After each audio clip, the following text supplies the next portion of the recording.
다 함께 자리에서 일어나시겠습니다. 하나님을 예배하기 나오신 모든 성도님들을 환영하고 축복합니다. 마음과 정성을 다하여 하나님께 예배하겠습니다. 하나님은 영이시니 예배하는 자가 영과 진리로 예배할지니라. 아멘.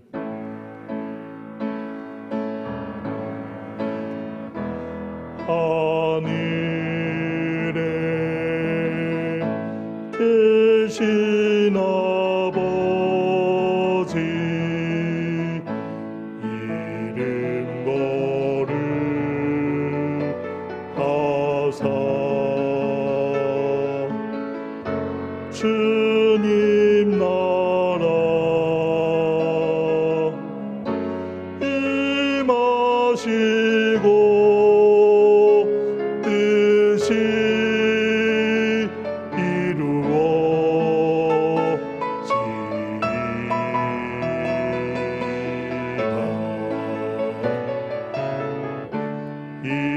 일용할 양식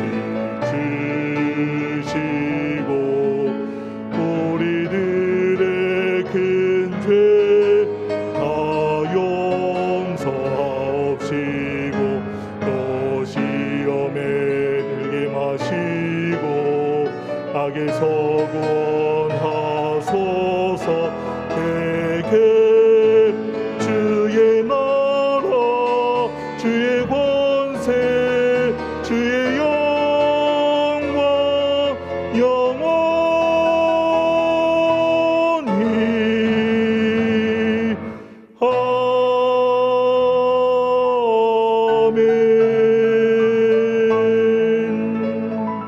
아멘. 사랑과 은혜가 충만하신 하나님, 민족 명절로 한 주간을 지내고 하나님의 인도하심 속에 살다가 주님 앞에 나오게 하시니 감사합니다. 이 시간 우리의 마음을 새롭게 하며 하나님 앞에 서기 원하오니 하나님을 사모하는 심령마다 은혜 충만한 시간 되게 하여 주시옵소서. 지난 한 주간 우리의 죄와 허물을 주님 앞에 고백합니다. 주님의 은혜로 용서해 주시옵소서.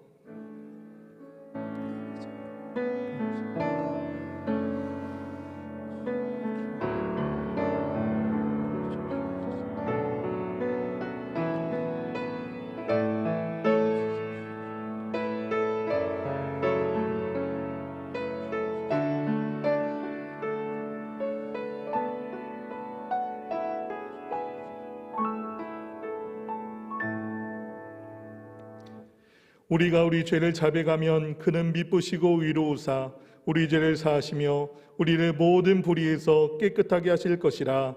아멘. 다 함께 신앙 고백하시겠습니다.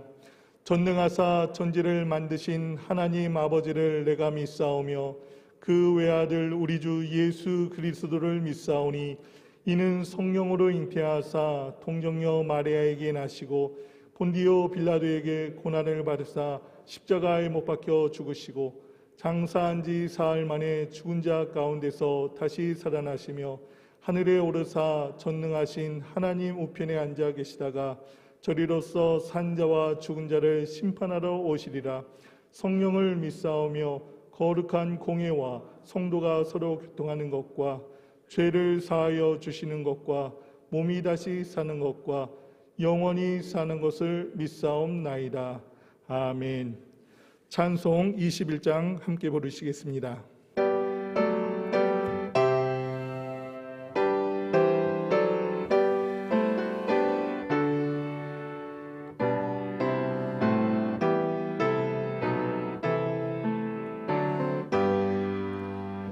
다 찬양하여라 전능왕 창조의 주께 내호나 주 찬양 평강과 구원의 주님 성도들아 주 앞에 이제 나와 즐겁게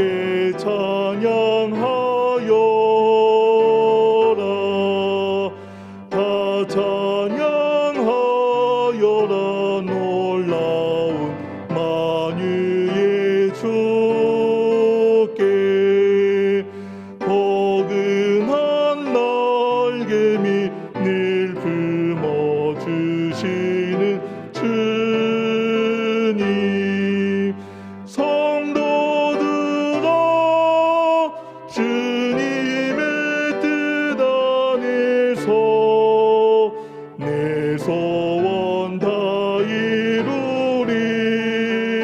이루리라 다 찬양하여라 온 몸과 마음을 바쳐 이 세상 만물이 주 앞에 다 나와 찬양 성도들아 기쁘게 소리 높여 영원히 찬양하여라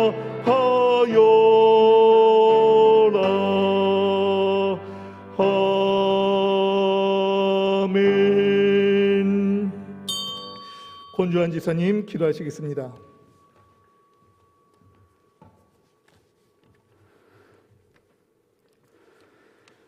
사랑의 하나님, 권능의 하나님, 귀하고 복된 날 저에게 허락해 주신 하나님, 우리의 마음을 다하여 정성을 다하여 예배케 하여 주시니 감사드립니다. 하나님 말씀대로 산다 하면서 우리의 죄와 욕심대로 살아온 우리의 죄를 용서해 주시고 하나님의 자녀 삼아 주시니 감사드립니다.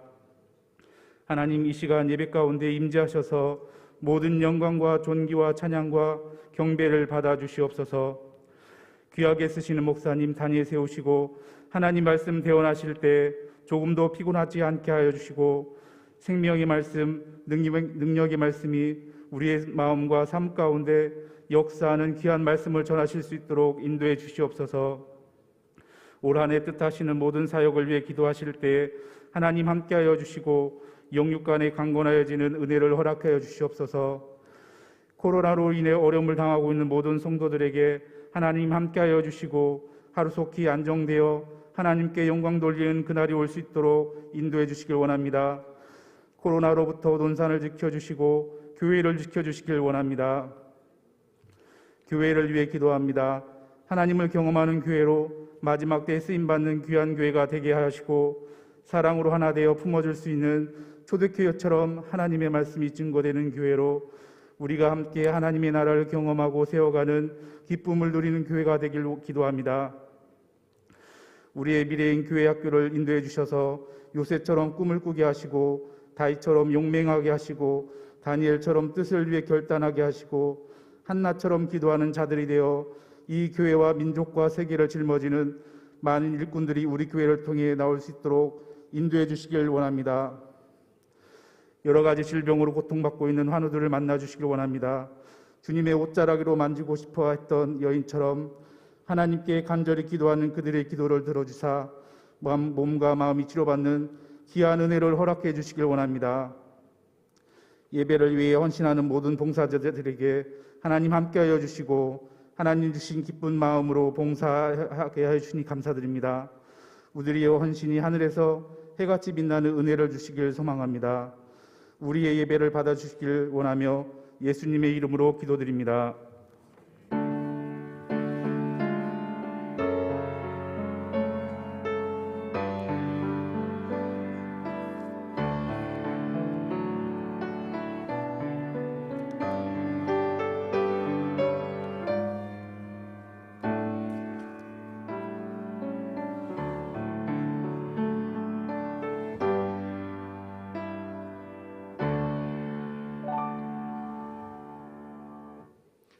교회 소식입니다. 주보 뒷면을 함께 보시겠습니다.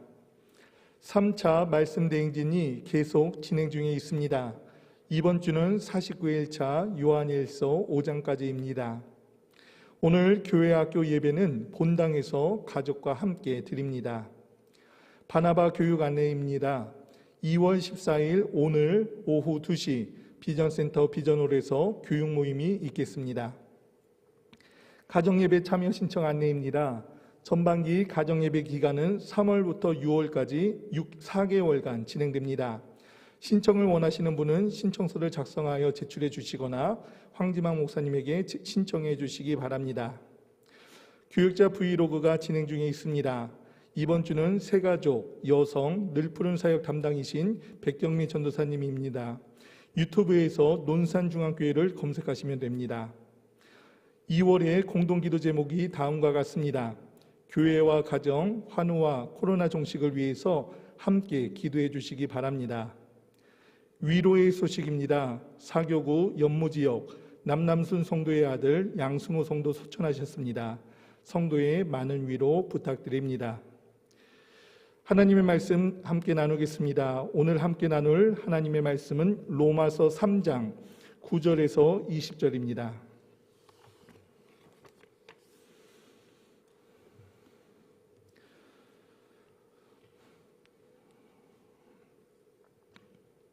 로마서 3장 9절에서 20절 말씀 찾으신 줄 알고 제가 봉독하겠습니다. 그러면 어떠하냐? 우리는 나으냐? 결코 아니라.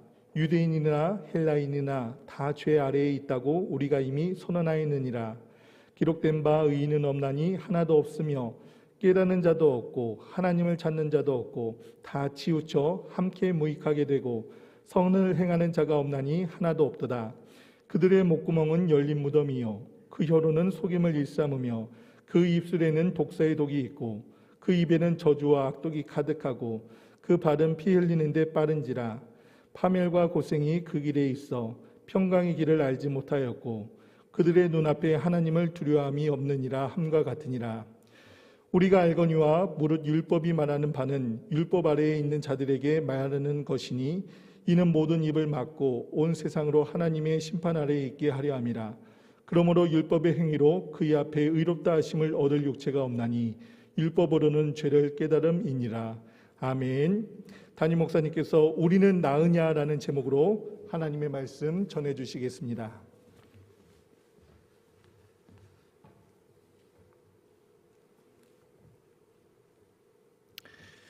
명절 잘 보내셨습니까? 예. 설 명절은 1년 중 가장 풍성하고 행복한 명절이지만 지난 추석에 이어 이번 설 명절에도 코로나로 인해서 마음껏 가족과 친지들 함께 시간을 보내지 못한 그런 아쉬움이 많이 있으셨을 겁니다.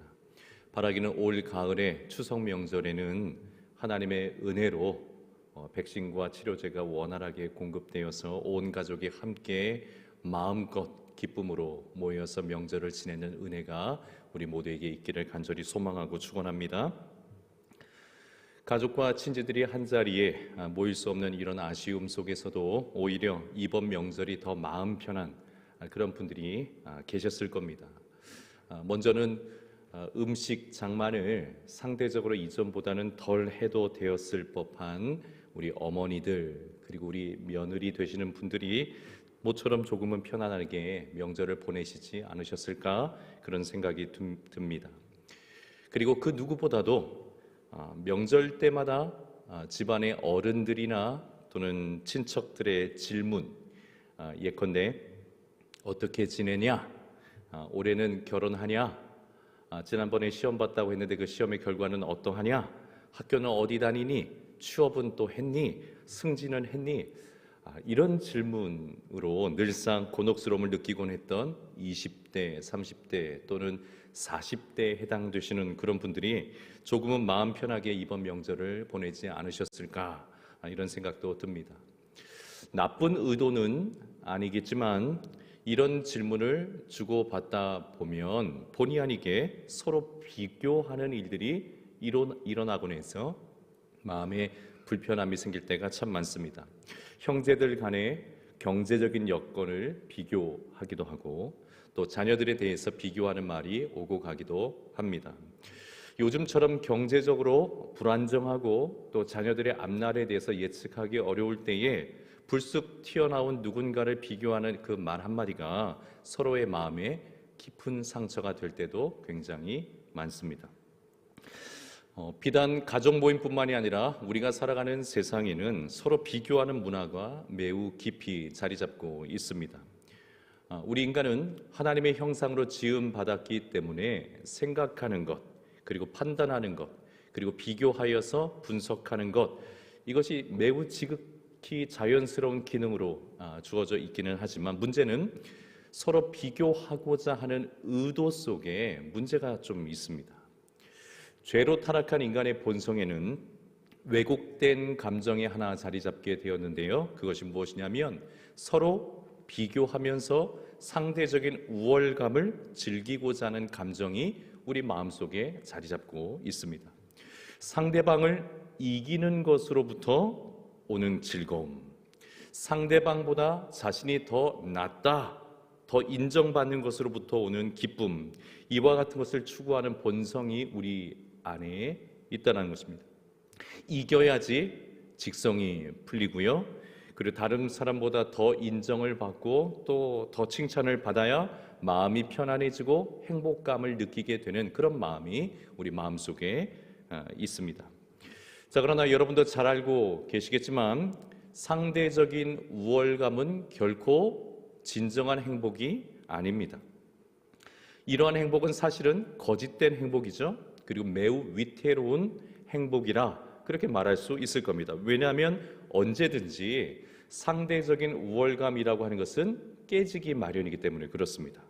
나보다 상대적으로 우월한 이들이 이 세상에는 얼마든지 많기 때문에 그렇습니다. 그러므로 비교하는 삶의 행복을 두고 상대적인 우월감을 마치 행복인 것으로 착각하면서 살아가는 이들은 결코 진정한 행복에 이를 수가 없습니다. 오히려 항상 무엇인가 더 채워야 할 것 같은 그런 불안감에 시달릴 수밖에 없고, 성취를 해도 또 다른 성취를 해야 한다라는 강박에 시달리면서 살 수밖에 없기 때문에 그렇습니다. 자, 그런 면에서 참된 행복은 기본적으로 만족으로부터 오는 것입니다. 진정한 행복은 가장 기본적으로는 만족으로부터 오는 것입니다. 비교하지 않는 삶, 상대적인 우월감에서 행복을 찾지 않는 삶, 만족에서부터 행복의 씨앗이 싹을 틔우게 되는 것입니다. 신앙생활의 행복 역시 마찬가지입니다. 신앙생활의 행복도 만족으로부터 오는 겁니다. 우리가 예수님을 만나고 예수님을 마음 깊이 영접하여서 주님과 동행하는 삶을 살아가기 시작하면 진실로 세상이 알 수도 없고 또 세상이 줄 수도 없는 행복이라는 것을 느끼게 됩니다. 그 행복을 누리게 되죠. 그 이유는 무엇입니까? 주님으로 충분해지기 때문에 그렇습니다. 주님으로 만족되어지기 때문에 그렇습니다. 만족이 내 마음속에 가득 있어야 비로소 행복해지는 것입니다. 더 이상 다른 사람들과의 비교하는 것 의미 없구나. 상대적으로 우월감을 느끼는 것, 그거 의미가 없구나. 이 사실을 주님으로 충족되어지면 비로소 깨닫게 되기 때문에 그렇습니다. 여러분, 신앙생활을 시작했다고 해서 저절로 행복해지는 것은 결코 아닙니다. 교회를 다니기 시작했고 오랜 세월에 걸쳐 교회를 다녔다고 해서 또한 저절로 행복해지는 것도 아닙니다. 주님을 만나야 됩니다. 그리고 주님이 전부라는 사실을 깨달아야 됩니다. 그리고 충분히 주님으로 만족합니다 라는 이 고백이 진실로 나의 고백이 되고 그 주님의 충분하심을 맛보기 시작할 때에 비로소 우리는 신앙생활 속에서도 행복이라는 것을 경험하게 되는 겁니다. 디모데전서는 목회 서신으로 잘 알려져 있죠. 목회를 하면서 있을 수 있는 일, 그러니까 교회에서 있을 법한 일들을 쭉 열거하면서 그 일들에 대한 지혜를 공급하는 말씀이 디모데전서 또는 목회 서신입니다. 자, 그럼 디모데전서 6장 4절에서 6절까지의 말씀 보니까 이런 말씀 기록되어 있어요. 그는 교만하여 아무것도 알지 못하고 변론과 언쟁을 좋아하는 자니 이로써 투기와 분쟁과 비방과 악한 생각이 나며 마음이 부패하여지고 진리를 잃어버려 경건을 이기의 방도로 생각하는 자들의 다툼이 일어나느니라. 그러나 자족하는 마음이 있으면 경건은 큰 이익이 되느니라. 아멘. 신앙생활을 하면서도 희한하죠. 변론과 언쟁을 좋아하는 이들이 있다라는 겁니다. 목회 현장에 교회 안에 변론과 언쟁을 좋아하는 이들이 있다는 거예요. 이들은 교만하여서 사실 교만하지만 아무것도 알지 못하는 이들인데 그냥 변론과 언쟁을 좋아합니다. 무엇을 놓지 못하고 있는 겁니까? 상대적 우월감이라는 것을 놓지 못하는 이들이 있다는 거예요. 심지어 경건의 삶을 자신의 이익의 방도로 생각하여서 이것 가닥에 다툼을 일으키는 이들이 목회 현장을 보니까 있더라. 바울이 디모데에게 알려주고 있는 겁니다. 기도하는 삶, 예배하는 삶, 봉사하고 전도하는 삶, 여러분 이것이 얼마나 고결한 신앙생활의 모습이고 삶입니까? 자, 그런데 이런 경건 생활조차도 상대적인 우월감에 빠져버린 이들에게는 유익한 것이 되지 못한다는 거예요. 오히려 다툼을 일으키는 원인이 된다 말씀을 합니다. 자, 그러나 반대로 자족하는 마음이 있다면, 서로 비교하거나 상대적인 우월감에 빠지지 않게 된다면, 만족하는 마음을 가지고 있다면 경건은 비로소 그 사람에게 큰 유익이 된다 말씀합니다. 여러분 신앙생활도 마찬가지죠. 만족하는 마음을 가지고 있을 때, 비로소 우리가 하고 있는 그 신앙의 생활이, 우리가 추구하고 있는 그 경건의 모습들이 큰 유익과 진정한 행복으로 우리에게 다가오게 된다라는 말씀입니다. 자, 그렇다면 여러분, 우리는 어떻게 해야 신앙생활에서 만족을 얻고 그 만족을 유지할 수 있을까요? 진정으로 행복한 신앙생활을 위해서 우리가 내디뎌야 되는 그 신앙의 첫걸음은 어디서부터 출발하는 것일까요? 그 답을 오늘 본문이 말씀해 줍니다. 그리고 그것이 무엇이냐면, 우리가 어떤 사람인지 잘 알아야 된다라는 사실에 있음을 알려주고 계십니다. 내가 원래 어떤 사람이었는지, 우리가 본래 어떤 정체성을 가지고 있는 사람들이었는지 그것을 먼저 잘 알아야 된다. 자기 자신을 잘 알아야 된다. 이런 말씀을 오늘 본문이 해주고 계신 겁니다. 그리고 성경이 우리에게 말씀해 주시는 우리의 정체는 무엇이냐면, 사실 우리 모두가 원래는 죄 아래에 있는 사람들이었다. 죄 아래에 있는 사람들이었다 말씀하고 있습니다. 우리 모두가 말이에요. 한 사람도 예외 없이 우리 모두가 죄 아래에 있는 사람들이었음을 성경은 우리에게 말씀해주고 계십니다. 신앙생활을 오래 하신 분들이 가끔씩 착각에 빠질 때가 있습니다. 그리고 안타깝게도 이러한 착각은 우리가 가지고 있어야 될 영적인 행복을 갉아먹는 착각입니다. 이런 착각이에요. 내가 신앙생활을 오래 했으니까 저 사람이 저렇게 해도 내가 참아야지. 내가 나이도 더 먹고 신앙생활도 오래 했고 믿음생활 정말 오래 했고 교회도 더 잘 알고 있으니까 나 같은 사람이 참아야지. 이런 생각을 갖는 겁니다. 사실 여러분, 이런 생각은 매우 귀한 생각이죠. 정말 귀한 마음입니다. 신앙의 본을 보이고자 하는 마음이죠. 또 교회 공동체 안에 분란이 일어나지 않기 위해서 자기 희생의 마음을 가지고 선택하는 그런 생각들입니다. 자, 그래서 어떤 분들은 심지어 예수님의 성육신까지 언급하면서, 야, 예수님 닮아서 나도 성육신 해야지, 우리도 성육신 해야 돼요, 낮아져야 돼요, 이렇게 말하기도 합니다. 귀한 마음입니다. 낮아지고자 결단하는 귀한 마음입니다. 자, 그런데 사실 이런 마음은 일종의 착각입니다. 착각이에요. 그리고 우리 영혼의 행복을 점점 잃게 만드는 생각들입니다. 왜냐하면 여러분, 이와 같은 생각은 나는 원래 높은 자리에 있는 사람인데 스스로 낮은 곳으로 내려왔다라고 생각하는 마음인 거죠. 나는 정당한데 불의한 저 사람들 내가 견뎌주고 참아주고 받아준다, 이렇게 생각하는 마음이기 때문에 그렇습니다.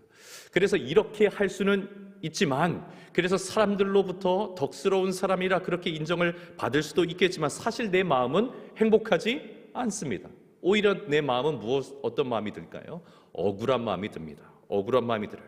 그러니 체면은 얻을 수 있겠지만 진정한 의미에서의 영적인 행복을 얻지는 못합니다. 여전히 그 마음에는, 야, 내가 그 사람들보다는 그래도 나은 사람이지 라고 하는 상대적 우월감이 그 마음속에 자리 잡고 있기 때문에 그렇습니다. 여러분, 상대적 우월감이 사라지지 않는 한 우리 마음은 진정한 행복으로 나아갈 수가 없어요. 자, 이처럼 상대적 우월감에 사로잡혀서 그것이 행복이라고 착각하며 살아가는 이들에게 오늘 본문은 이렇게 선언을 하고 있는 겁니다. 자, 오늘 본문의 9절 말씀이에요. 9절 말씀. 제가 9절 말씀 읽어보겠습니다. 그러면 어떠하냐? 우리는 나으냐? 결코 아니라. 유대인이나 헬라인이나 다 죄 아래에 있다고 우리가 이미 선언하였느니라. 그러면 어떠하냐? 우리는 나으냐? 결코 아니라. 그러면 어떠하냐? 우리는 좀 나으냐? 결코 아니라. 여러분, 바울은 로마서 1장 18절부터 이 세상에 있는 모든 사람들, 특별히 하나님 없이 살아가는 이방인들을 향해서 이들이 다 하나님의 진노와 심판 아래 있다라고 선언을 했습니다. 왜냐하면 하나님을 알만한 것들이 온 세상과 만물 속에 있음에도 불구하고 이방인들이 의도적으로 하나님을 거부했다는 것이죠. 스스로는 지혜롭다고 생각하고 스스로는 탁월하다고 생각하지만 결국 그들의 생각이라고 하는 것이 하나님을 거부하고 허망해져 버린 생각들이고 미련해진 생각이기 때문에 하나님을 밀어낸 그 자리에 도리어 무엇을 만들어놔요? 자신들의 정욕을 채워줄 수 있는 우상이란 것을 만들고 그 우상을 섬기는 어리석은 인생으로 살아가기 때문에 하나님의 진노 아래 있다라고 바울은 선언합니다. 결국 이들은 로마서 1장에서 말씀하고 있는 것처럼 아무리 겉으로 볼 때는 고상해 보이고 그럴듯해 보여도 결국은 정욕대로 살아간다. 더러운 욕심을 따라 살아간다. 상실한 마음대로 살아간다. 여러분, 이것이 로마서 1장이 세상 사람들, 하나님을 거부하는 사람들에 대해서 내린 진단이었습니다. 이것이 그들의 삶의 원리이고 결국 하나님의 진노와 심판의 대상이 될 수밖에 없다. 로마서 1장은 그렇게 선언을 하고 있습니다. 자, 그렇다면 유대인들은 어떻습니까? 유대인들은 이런 이방인들을 향해서 자신들이 가지고 있는 율법을 가지고 정죄하죠. 그리고 판단하지만 정작 유대인들도 이들 이방인들처럼 똑같이 행동하고 살아가므로 이들 역시 하나님의 진노와 심판 아래에 있다. 로마서 2장 3절에서 말씀을 하죠. 로마서 2장 3절 제가 한번 읽어보겠습니다. 이런 일을 행하는 자를 판단하고도 같은 일을 행하는 사람아, 네가 하나님의 심판을 피할 줄로 생각하느냐? 하나님의 심판을 피할 줄로 생각하느냐? 여러분, 종교적인 사람들은 더욱 사람들을 판단하는 데 익숙합니다. 판단하는 게 굉장히 익숙해요. 나름대로 판단의 기준을 명확하게 가지고 있기 때문에 그렇습니다. 판단의 기준이 확고하기 때문에 그렇습니다. 그래서 그런 사람들이 별로 안 좋아하죠. 왜냐하면 자꾸 판단하려고만 하기 때문에 그렇습니다. 자, 그런데 문제는 그렇게 사람들을 판단하는 대로 자신들도 똑같이 살아가고 있다는 거예요. 똑같이 살아간다는 겁니다. 그래서 로마서 2장 13절 말씀처럼 율법을 가지고 있다고 해서 저절로 의로운 사람이 되는 것이 아니라, 율법을 듣는다고 해서 또한 저절로 의로운 사람이 되는 것이 아니라 율법대로 살아내야지 비로소 의로운 사람이 될 수 있는데 정작 그렇게 살 수 있는 사람이 아무도 없다, 이렇게 말씀을 하고 있는 거죠. 결국 그러니 유대인들 역시 하나님의 진노와 심판 아래에 있을 수밖에 없다는 겁니다. 오히려 유대인들에게는 더 큰 문제가 하나가 더 있는데요, 그것이 바로 로마서 2장 24절의 말씀이었죠. 로마서 2장 24절에 이렇게 말씀합니다. 기록된 바와 같이 하나님의 이름이 너희 때문에 이방인 중에서 모독을 받는도다. 하나님의 이름이 너희 때문에 이방인 중에서 모독을 받는도다.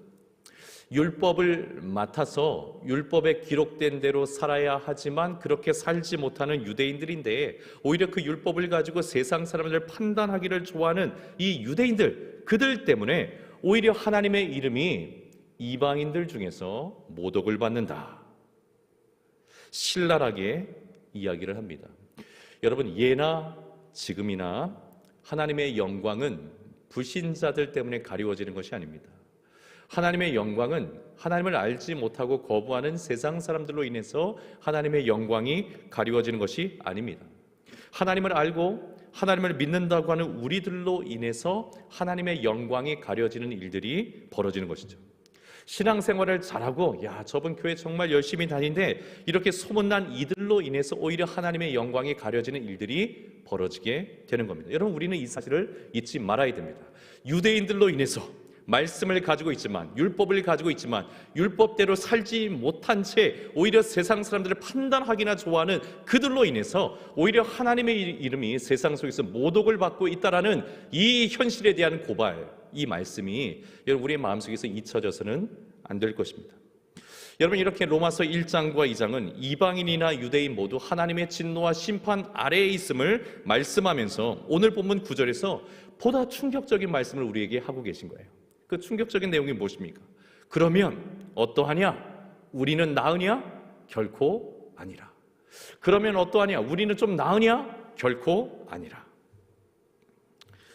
여러분, 우리는 그동안 로마서 1장 그리고 로마서 2장을 함께 말씀을 나누면서 철학을 자랑하고 세상의 지혜를 자랑했던 이방인들, 하나님 없이 살아가는 그 헬라인들, 그리고 율법을 가지고 있지만 자기 의로움에 빠져서 판단하기만 좋아했지 정작 율법대로 살지 못하는 그 유대인들을 보면서 참 어리석은 사람들이다, 참 어리석은 사람들이다, 진실로 저들은 어리석은 죄인들이다, 이렇게 생각을 했을지 모르겠습니다. 그러면서 우리는 이 시대에 태어난 것이 얼마나 감사한지, 이 시대에 태어나서 복음을 들을 수 있었고 복음을 알 수 있었고 복음을 영접하여서 그리스도인이 되었으니 얼마나 감사한 일인가. 그래서 우리 스스로 위안을 얻었을지도 모르겠습니다. 자, 그러나 바울은 이제 그러한 그리스도인들을 향해서도 이야기를 하고 있는 거예요. 그런 그리스도인들을 향해서도 선언하고 있는 겁니다. 자, 그러면 우리 그리스도인들은 너희 유대인 이방인들보다 낫겠느냐? 나은 것이 있겠느냐? 결코 아니라는 거예요. 나은 것이 하나도 없다라는 겁니다. 여러분, 9절에서 말씀하고 있는 우리는 예수님을 믿고 복음을 영접한 그리스도인들을 의미합니다. 그리고 헬라인이나 유대인이나 심지어 바울을 포함한 그리스도인들이나 다 어디 아래 있다라고 선언하고 있습니까? 죄 아래 있음을 선언하고 있어요. 죄 아래 있다고 하는 말은 죄의 지배하에 있다라는 말입니다. 또는 죄의 권세, 죄의 영향력, 죄의 세력 아래 있다라는 말이에요. 늘 죄에 대한 어떤 경향성, 가능성을 가지고 살아간다는 말이기도 합니다. 이 땅에 있는 모든 사람들이 그러하다는 거예요.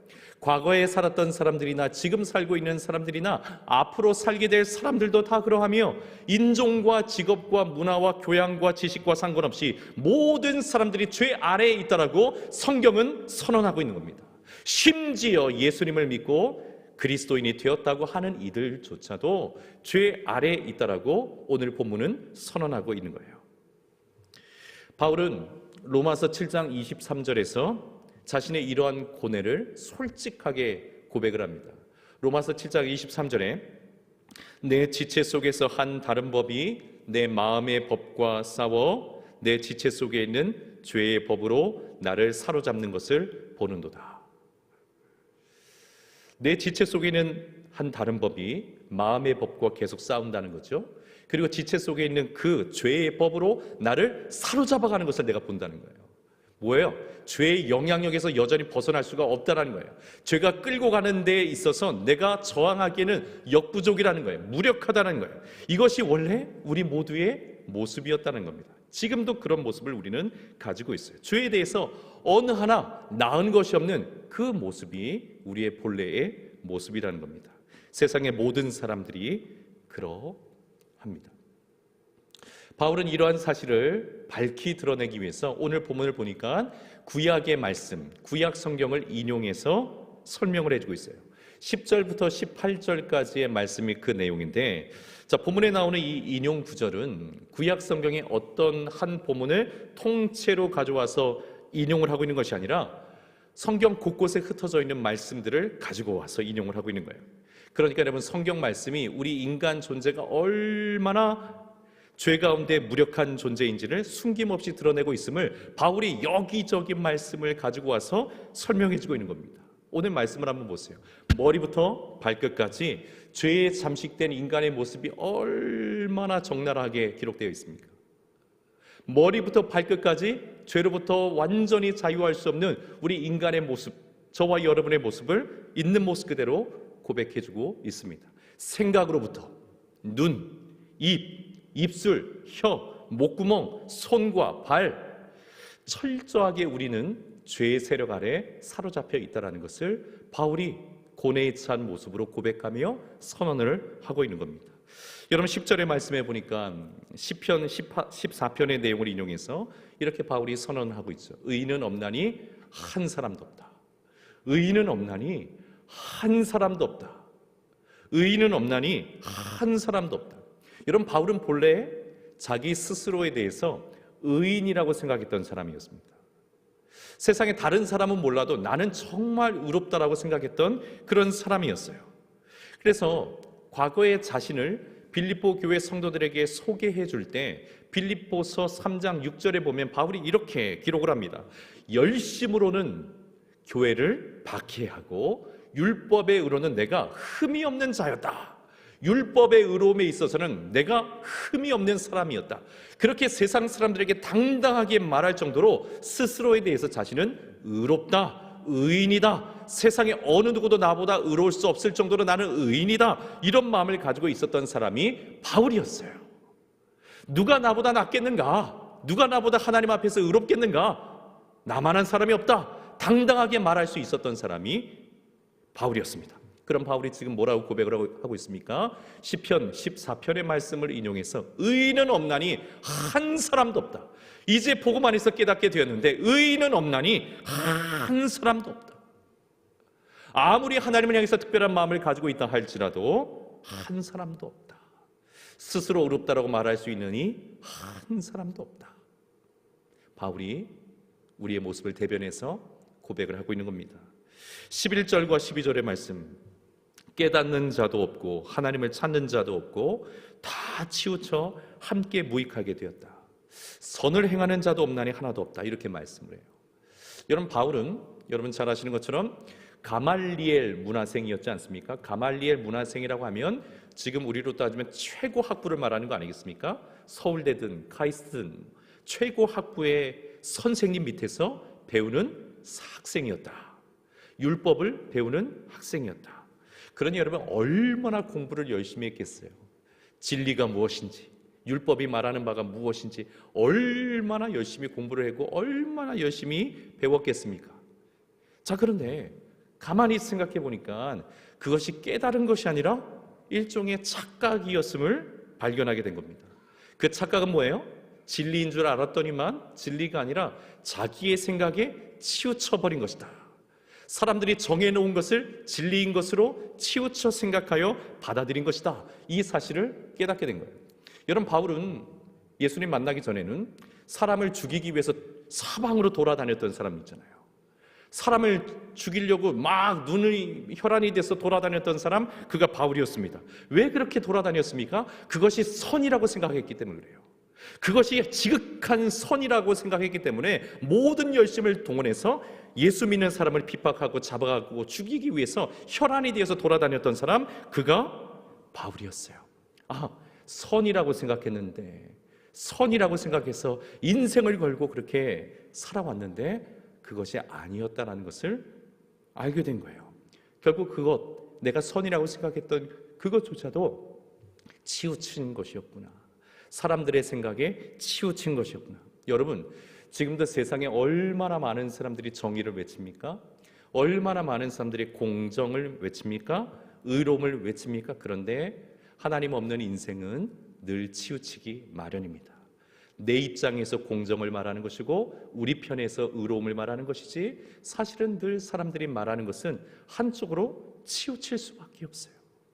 죄의 나락에서 스스로 벗어날 수 없는 우리의 인생이라고 하는 것은 늘 한쪽으로 치우칠 수밖에 없어요. 이것이 옳다, 이것이 맞다, 이것이 진리이다, 이것만이 정당하다 말하는 그 모든 내용 속에는 치우친 생각으로 가득 찰 뿐입니다. 13절에 목구멍은 열린 무덤이고 혀는 속임으로 가득하고 입술은 독사의 독으로 입은 저주와 악독으로 발은 피 흘리는데 얼마나 빠른지 모릅니다. 이것이 우리의 인생이라는 거죠. 여러분, 여기서 독이라고 하는 것은요, 물론 사람을 죽이는 독도 의미하지만 부식의 의미를 갖고 있어요. 부식, 갉아먹는다, 좀먹는다. 그러니까 독과 같은 말이 우리 입 목구멍, 열린 무덤은 무엇입니까? 무덤이 열리면 악취가 나잖아요. 지독한 악취와 죽음의 냄새가 나잖아요. 우리 목구멍이 그렇다라는 거예요. 저와 여러분의 입술이 그렇다라는 거예요. 입만 열었다면 의로운 척하지만, 그럴듯해 보이지만, 하나님을 정말 마음 다해서 찬송하는 것 같지만, 사실 우리 내면의 부패한 본성은 끊임없이 악한 것들을 끄집어 올려내고 있다는 거죠. 그 입에서 나오는 말이 독과 같아서 사람의 영혼을 좀먹는다는 거예요. 입만 열고 내 솔직한 이 부패한 심령에 가득한 것들을 끄집어내서 입을 통해서 내놓기만 하면 사람의 영혼을, 사람의 심령을 갉아먹고 좀먹고 부식시켜버리는 그런 일들이 우리의 삶에 얼마나 많은지 모릅니다. 얼마나 많은지 몰라요. 그게 우리의 모습이에요. 결국 어떻게 됩니까? 평강의 길을 알지 못한 채 그 인생의 결국은 파멸과 고생의 길이라. 이것이 죄 아래에 있는 우리 전체의 모습이라는 거예요. 헬라 사람들 철학을 자랑하지만, 유대인들 율법을 자랑하지만, 그리스도인들이 되었다 할지라도 우리 모두는 여전히 죄 아래에 있다는 겁니다. 그런 우리의 모습을 깨달아야 된다는 겁니다. 우리가 그런 사람들이었다는 사실을 적나라하게 고백할 수 있어야 한다는 것입니다. 여러분, 이와 같은 우리의 모습을 깨닫는 것이 왜 필요할까요? 왜 중요할까요? 그래야지 비로소 살 길이 보이기 때문에 그렇습니다. 그래야 비로소 다음에 어떻게 살아야 하는지 알 수 있기 때문에 그렇습니다. 왜 우리에게 예수님의 십자가가 왜 필요한 것인지, 왜 우리에게 하나님의 은혜가 절대적으로 필요한 것인지, 한순간도 주님의 은혜 없이는 우리가 왜 살 수 없게 되는 것인지 비로소 알 수 있기 때문에 그렇습니다. 이 사실을 절감하지 못하면 여전히 우리는 우월감에 빠져서 살아갑니다. 여전히 드러내놓지 않았을 뿐이지 상대적인 우월감을 가지고 살고자 하는 그 상대적 우월감이 가지고 오는 죄악된 쾌락, 그 즐거움에 사로잡혀서 살 수밖에 없기 때문에 그렇습니다. 우리가 얼마나 철저하게 죄 앞에서 무능한 존재인지 깨달아야 우리는 하나님의 은혜가 필요한 자인 것을 자각하여 살 수 있기 때문에 그렇습니다. 이런 한자어 표현이 있습니다. 무병조사 일병장수. 무병조사 일병장수. 우리는 무병장수라는 표현을 많이 쓰죠. 무병장수. 소망을 담아서 이런 표현을 많이 씁니다. 무병장수하라고 이야기를 많이 합니다. 자, 그렇지만 실제로는 무병장수하는 경우는 많지가 않죠. 무병장수하는 경우는 많지 않고 무병조사 일병장수하는 경우들이 많습니다. 무병한 사람, 병이 없는 사람은 어떻게 됩니까? 자신의 건강에 대해서 자만에 빠짐으로 오히려 건강을 소홀하게 여기게 되어 오래 살지 못하는 경우들이 발생하고, 한 가지 병을 가지고 있는 이들은 그 병 한 가지 때문에 늘 건강을 살피고 조심하며 신중하게 생활함으로 오히려 장수하게 된다. 이런 의미의 표현입니다. 여러분, 영적으로도 마찬가지입니다. 영적으로 마찬가지입니다. 내가 어느 순간 복음을 영접했다 할지라도, 예수님을 믿는다 할지라도 어느 순간 영적으로 내가 스스로를 볼 때 의롭다라고 생각하는 그 순간, 그래서 상대적인 우월감에 빠져버리게 되어지는 그 순간, 나 정도면 저 사람들보다는 좀 괜찮지라고 생각하는 그 순간, 우리도 역시도 영적인 질병과 수렁에 깊이 빠지게 될 것이며, 거기서 스스로는 또 나올 수가 없게 될 것입니다. 그렇지만 우리가 얼마나 죄에 대해서 무력한 존재인지, 죄의 세력 아래에 있는 사람들인지 절감하고 있다면, 우리는 날마다 순간마다 주님의 은혜가 얼마나 필요한 사람들인지. 오늘 예배드리면서도 여러분 그 참회의 기도하면서 고백하셨습니까? 오늘도 주의 보혈로 나를 덮어주시지 아니하시면 어떻게 우리가 하나님 존전으로 나아갈 수 있겠습니까? 어떻게 하나님과 화목함을 누릴 수 있겠습니까? 어떻게 하나님의 은혜를 받고 그 은혜 속에서 하나님 주시는 자원을 공급받아 이 세상을 살아갈 수 있겠습니까? 우리가 얼마나 죄에 대해서 무력한 존재인지를 절감하지 못한다면 우리는 하나님의 은혜 앞으로 깊이 나아가려고 하지 않을 것입니다. 그러나 그 사실을 우리가 깨닫게 될 때에 우리는 오늘도 주님의 은혜를 붙들고 십자가의 은혜를 붙들고 아버지의 사랑을 의지하여서 감사와 겸손으로 만족과 기쁨으로 살아갈 수 있게 되는 줄 믿습니다. 사랑하는 여러분, 주님의 은혜로 우리가 신앙생활을 시작했고 믿음을 가지게 되었지만 우리 역시도 여전히 얼마나 죄에 대해서 무기력한 존재인지 절감하셔야 됩니다. 그 죄의 세력 아래 우리가 있음을 깨닫고 또한 자각하고 있어야 됩니다. 그래서 우리가 얼마나 주님의 은혜가 필요한 사람인지 절절하게 깨닫고 있어야 됩니다. 그러므로 우리는 여러분, 상대적인 우월감에서 행복을 찾는 사람들이 되어서는 안 되고 오직 주님의 은혜로 살아가는 것으로 행복을 찾는 저와 여러분이 되어야 될 줄 믿습니다.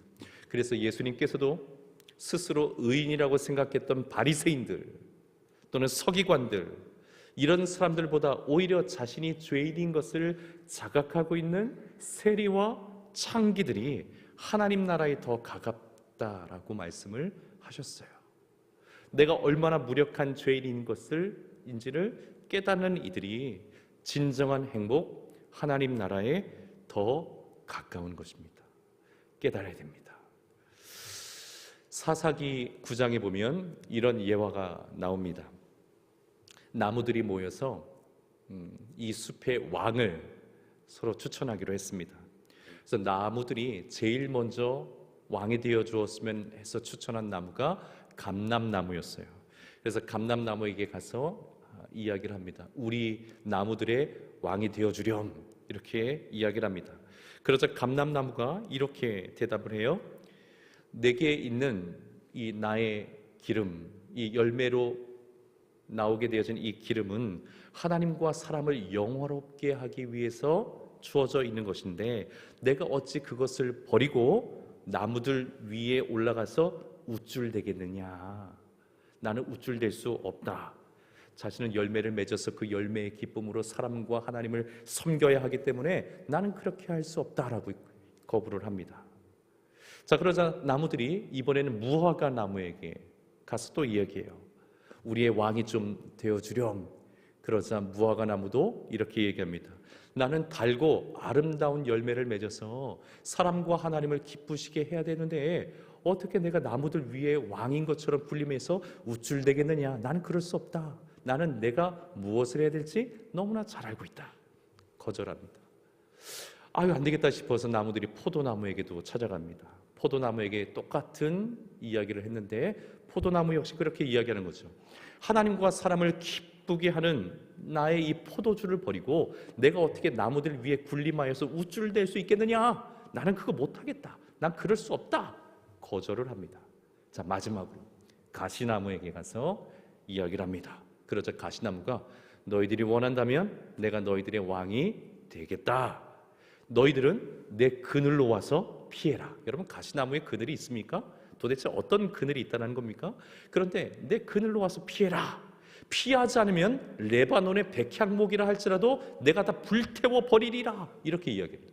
여러분, 레바논의 백향목은 성경에서 나무 중에 나무, 가장 으뜸이 되는 나무를 말할 때 레바논의 백향목을 이야기하는 거죠. 그런데 가시나무가 사람들이 자신을 왕이라고 추켜 세워주니까 진짜 왕인 줄 알고 레바논의 백향목까지 내가 불태워 버리리라. 내가 백향목보다 얼마나 더 우월한지 보여내리라. 이렇게 이야기를 하는 겁니다. 여러분, 이 비유는 사사였던 기드온의 아들 아비멜렉이 자기 자신을 착각했어요. 자기 자신을 착각해서 돌이킬 수 없는 잘못을 저지릅니다. 형제들을 다 무참히 살해해버린 거예요. 그리고 자신이 민족의 지도자가 되고자 한 겁니다. 그렇게 들고 일어선 거예요. 이에 또 다른 형제였던 요담이라는 사람이 이 나무의 비유를 가지고 아비멜렉을 공개적으로 비난한 겁니다. 결국 이 아비멜렉이 어떻게 되었습니까? 전쟁터에서 여인이 던진 맷돌, 그 맷돌 중에서 위에 있는 맷돌에 머리를 맞아서 두개골이 깨져서 비참하게 최후를 맞게 됩니다. 사랑하는 여러분, 상대적인 우월감이라는 것이 우리를 행복으로 자극할 때가 많지만 사실은 그렇지 않습니다. 상대적인 우월감은 거짓된 행복이고 하나님에게서로부터 멀어지게 만드는 또 다른 종류의 타락한 본성, 죄의 유혹들입니다. 그런 마음들이 끊임없이 우리 마음속에 들어올 때 우리가 기억해야 될 오늘 성경의 말씀은 무엇입니까? 그러면 어떠하냐? 우리는 나으냐? 결코 아니라. 결코 아니라. 자꾸 남편이 탐탁지 않게 여겨질 때 우리 마음속에 이런 마음들이 있어야 될 것 같아요. 그러면 어떠하냐? 나는 나으냐? 결코 아니라. 아내가 조금 부족해 보이게 느껴질 때 우리 마음속에 이런 마음이 좀 있어야 될 것 같아요. 그러면 어떠하냐? 우리는 좀 나으냐? 결코 아니라. 교회 다니는 아무개가 좀 부족해 보이고 좀 형편없이 보일 때에 우린 또 이 마음을 가지고 있어야 됩니다. 그러면 어떠하냐? 우리는 나으냐? 결코 아니라. 여러분, 이 한마디의 말씀이 우리로 하여금 복음의 길로 들어서게 하는 길목과도 같습니다. 여기서부터 출발할 때 아무것도 나은 것이 없는 존재인 것을 우리 스스로가 고백하고 절감할 때, 여기서부터 출발할 때 우리는 진실로 하나님의 은혜를 힘입어 살아가는 은혜의 사람, 진정한 행복의 자리에서 인생을 출발할 줄 아는 참된 행복한 그리스도인이 될 줄 믿습니다. 오늘도 그 말씀 붙들고 주께서 주시는 진정한 행복의 길로 걸어가시는 우리 모든 성도님들 되시기를 예수님의 이름으로 축원합니다. 우리 잠시 한번 기도하겠습니다. 함께 기도할 때에 주님, 끊임없이 세상 속에서 살아갈 때에 비교하는 일들이 많고 상대적인 우월감으로 내 마음을 채워 그것을 행복인 양 삼고 살아가려고 하는 그런 때가 많습니다. 하나님, 오늘 주신 말씀 그대로 상대적인 우월감에 빠져 살아가는 것이 아니라 우리의 실존이 얼마나 죄 앞에 무기력한 존재인 것인지 깨닫고 하나님의 은혜로 살아가는 자들인 것을, 오직 하나님의 은혜로 행복한 자들인 것을 깨닫는 삶을 살아갈 수 있도록 은혜를 베풀어 달라고 우리 잠시 한번 말씀 의지해서 함께 기도하도록 하겠습니다. 기도하겠습니다. 사랑의 하나님 아버지, 감사합니다. 오늘도 주님 앞에 나와 예배하며 주의 말씀을 듣고 마음으로 듣게 하시니 감사합니다. 하나님 아버지, 끊임없이 이 땅을 살아가는 동안에 이방인들도 그렇고 유대인들도 그렇지만 우리는 결코 아니다라고 말하며 생각할 때가 얼마나 많았는지 모릅니다. 복음 안에 있는 우리들은 모든 것을 판단하고 우리는 그래도 좀 괜찮은 사람들인 것처럼 여겨 살아갈 때가 얼마나 많았는지 모르겠습니다. 상대적으로 우월하다고 생각하여서 판단하기 좋아했던 우리의 모습도 얼마나 많았는지 모르겠습니다. 그러나 오늘 주신 말씀 그대로 우리는 어떠하냐? 우리는 좀 나으냐? 결코 아니다라고 말씀해 주시는 오늘 이 로마서 3장 9절의 말씀이 우리의 마음속에 새겨지게 도와주셔서 우리가 죄 앞에 얼마나 무기력한 존재인지를 깨닫고 하나님의 은혜 없이 살 수 없는 존재인지를 깨닫고 그 은혜 안에 머물러 그 은혜를 붙들고 날마다 주님의 은혜로 호흡하며 살아가는 우리 모두가 될 수 있도록 은혜 베풀어 주시기를 원합니다. 그래서 그 은혜 가닥에 진정한 행복을 누리며 살아가는 우리 모든 성도님들 되게 하여 주옵소서. 사랑의 하나님 아버지, 감사합니다. 명절을 보내고 오늘 거룩한 주의 주님 앞에 나와 온 마음으로 예배드리게 하시니 감사합니다. 오늘도 주신 말씀을 마음속에 깊이 새길 수 있도록 은혜 베풀어 주시옵소서. 끊임없이 비교하며 상대적인 우월감을 가지고 그것이 행복인 양 생각하며 살도록 그렇게 자극하는 세상의 유혹 앞에서 오늘 말씀이 우리의 마음속에 깊이 새겨지게 도와주셔서 그러면 어떠하냐? 우리는 나으냐? 결코 아니라 말씀하시는 이 로마서 3장 9절의 말씀이 우리의 심령 속에 깊이 새겨질 수 있도록 은혜 베풀어 주시옵소서. 우리 역시 얼마나 죄 아래에 있으며 그 죄로부터 무기력한 존재인지를 깨닫게 도와주셔서 한순간도 주의 은혜 없이 살 수 없음을 절감하게 도와주시고 날마다 주의 은혜를 힘입어 살아가는 우리 모든 성도들 되게 하여 주시옵소서. 오늘도 주님 앞에 귀한 예물을 올려드립니다. 이 예물 주님 기쁘게 흠양하여 주시옵소서. 믿음의 고백으로 삶의 고백으로 올려드린 이 예물을 주님 기쁘게 받아주시고 드린 이들의 삶의 현장 속에 주님 나라의 풍성한 것들로 채워주시고 부어주시옵소서. 오늘도 주님의 몸된 교회를 섬기며 봉사하는 모든 주의 종들 위해 우리 주님 함께하여 주셔서 복되게 하시고 주님 만나게 하시고 하나님을 경험하는 기쁨이 넘쳐날 수 있도록 은혜와 복을 허락하여 주시옵소서. 주님 함께하실 줄 믿고 감사드리고 예수님 이름으로 기도드리옵나이다. 아멘. 다 함께 자리에서 일어나셔서 304장 함께 찬송하겠습니다.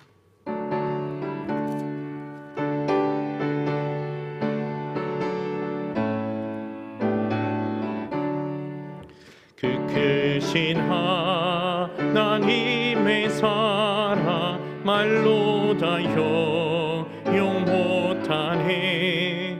저 높고 높은 별을 넘어 이 낮고 낮은 땅 위에 죄범한 영혼 구하려 그 아들 보내사